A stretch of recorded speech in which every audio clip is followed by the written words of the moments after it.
eating food, especially a very green baby horse, you want to make sure you halter them, because this lets them know that you are doing stuff and you want them to stand still.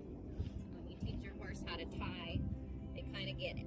So while I'm not going to tie him because he's eating and he doesn't care to leave, I just put this on him like that. He's like, let's see what Auntie's doing. Hi. Coming out. Don't eat me. Don't eat your hay. Don't let me tie you up. Don't eat your hay. It's because I smell like, you know what. We all want it. Yes, you guys have to be careful when you feed cookies, because sometimes you smell like a cookie and then they think your fingers are a cookie. So keep that in mind, especially with a young one that doesn't understand fingers yet. Alright, so I'm going to come back here. Are you going to do it? Oh my goodness. He's such a bulldozer. I know. He's a bulldozer. If you can't hold still, I'm going to have to tie you to the fence. I was trying to demonstrate that you know what's up, but instead he wants to get in the curious. grooming shit. Everything. Get into everything. So you guys can see, I had to roach his hair because he rubbed this out totally bald, so we cut it all off. It's coming back, but he's rocking the mohawk this summer, which is one of the sad things that happen when you have a horse that likes to stick their head through the fence repeatedly until the hair just rubs out completely and they end up bald. Now, underneath that hair, he's got some pink skin, so I do put a little bit of sunscreen right there. You gonna get it? A little bit of sunscreen in his mane. That protects his sunburny part. Plus, it kind of makes it look cleaner, and I like that. You're not gonna That is not a treat bucket. Okay, the other pink part, his eyelid. Come here.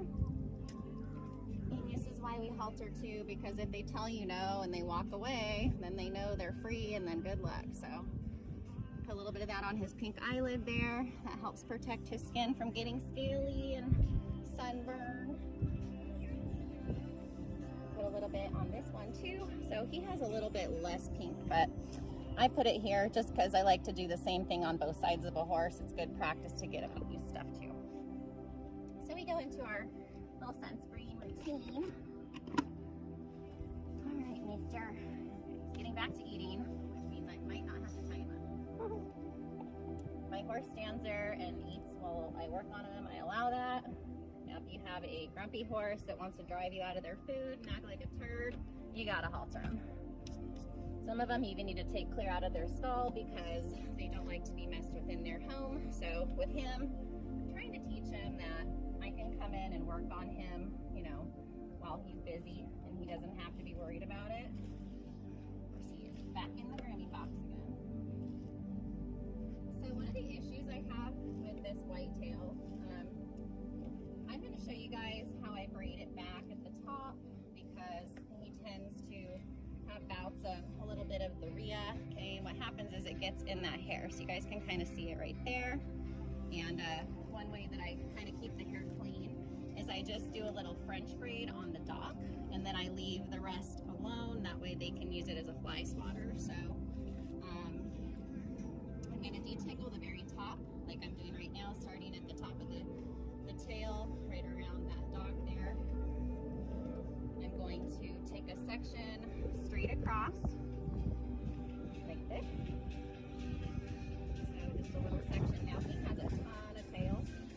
When you have a horse with a ton of tail, you're going to end up with a really thick braid unless you just pull little sections from right on the inside here. So I'm going to start the braid like this, okay? And then I'm going to take a little tiny section like this, and I'm going to bring it in, just like that. Bring it in. And what this does is it just pulls that hair that's close to his booty out of the way. That way it's not getting poo-pooed on. So we're just doing a little skinny pieces French braid, just like that. Little skinny piece French braid. And you just keep on crossing it over. And the next one you just braid it in, cross it over. Next piece, bring it in, cross it over, And you can see as I get down, the hair is getting thicker because I am adding to it. So it's good to start with those little skinny pieces. That way the rest of the hair is kind of contained inside this here. So it's all like wrapped up neat inside these braids. So what I do is I just keep going down. Now the tail has a bone, so you can go all the way down. This whole section, he has a bone till about here, okay? So I can take this braid all the way down to the end of that tail dock and put a little French braid and leave the bottom. Now I didn't do my homework and detangle him very good, so I am struggling a bit, but if you're in for like a fast solution, pulling that hair back, you can see he has a ton of hair. He is half gypsy banner. I don't have to baby this hair, it naturally grows really thick. So I'm gonna end the braid right there, but you can go all the way to the bottom of the bone. And then you can keep braiding that section down. It'll just add to his fashion here. And you wanna use some super bands, you guys. Super Band brand. Now if you use an oil-based conditioner, it will break down any rubber, so it's better to use a silicone-based type of conditioner for leave-in, or it will dissolve your rubber bands. But I usually use 2 or 3 on him, and I just go ahead and wrap it around the very bottom like that. And now he's been braided back, and his tail's still good for a fly swatter, and he's not gonna go on this part. So you guys can actually see the staining. You see the dark hair there? That's staining from not keeping it back. So if you guys want to keep your horse's hair out of there, that's a solution I have for you. Nice job. Thanks.